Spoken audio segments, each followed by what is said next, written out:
Wherever you go, whatever you do, throw a little at it. Omax, Vest and Briefs. India, Japan, America, Australia ஆகிய நாடுகள் இணைந்து quad என்ற அமைப்பை உருவாக்கியுள்ளன. Indo Pacific கடற்பகுதியில் அமைதி, பாதுகாப்பு, வளர்ச்சியை நிலைநாட்டுவதே குவாட் அமைப்பின் முக்கிய நோக்கம். உலகளாவிய வர்த்தக போர், மேற்காசிய போர், புவிசார் அரசியல் போன்ற காரணங்களால் சர்வதேச சந்தைகள் பெரும் தாக்கத்தை சந்தித்திருக்கும் சூழலில் குவாட் அமைப்பின் வெளியுறவுத்துறை அமைச்சர்கள் மாநாடு டெல்லியில் நடைபெற்றது. இதில் அமெரிக்க வெளியுறவு அமைச்சர் மார்கோ ரூபியோ, ஜப்பான் வெளியுறவு அமைச்சர் தோஷிமிட்சு மொட்டேகி, ஆஸ்திரேலிய வெளியுறவு அமைச்சர் பென்னி வோங் ஆகியோர் பங்கேற்றனர்.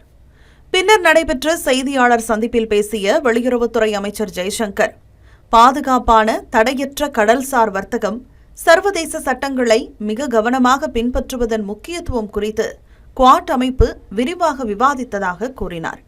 எதிர்காலத்தில் பொருளாதாரம், எரிசக்தி மற்றும் கடல்சார் வர்த்தகத்தில் இந்தோ பசிபிக் பிராந்தியம் உலகுக்கு இன்னும் அதிக முக்கியத்துவம் வாய்ந்ததாக மாறும் என்று அவர் குறிப்பிட்டார். அதற்கேற்ப குவாட் கூட்டமைப்பின் பொறுப்புகளும் அதிகரிக்கும் என்பதால் குவாட் உறுப்பு நாடுகள் தங்களை தயார்படுத்திக் கொள்ள வேண்டும் என்று வலியுறுத்தினார். பயங்கரவாத விஷயத்தில் பூஜ்ய சகிப்புத்தன்மை கடைபிடிக்கப்பட வேண்டும் என்று கூறிய அவர், பயங்கரவாத தாக்குதல்களுக்கு ஆளாகும் நாடுகளுக்கு தங்களை தற்காத்துக் கொள்ளும் உரிமை உண்டு என்றும் கூறினார். சுரங்கத் தொழில் மற்றும் பதப்படுத்துதல், முக்கிய கனிமங்களை மறுசுழற்சி செய்தல் உள்ளிட்ட துறைகளில் முக்கிய கனிமங்களின் விநியோக சங்கிலிகளை வலுப்படுத்துவதற்காக பொருளாதார கொள்கை கருவிகளை பயன்படுத்தவும் முதலீடுகளை ஒருங்கிணைக்கவும் குவாட் முக்கிய கனிமங்கள் கட்டமைப்பு நம் ஒவ்வொருவருக்கும் வழிகாட்டும் என்று அமெரிக்க வெளியுறவுத்துறை அமைச்சர் மார்கோ ரூபியோ தெரிவித்துள்ளார்.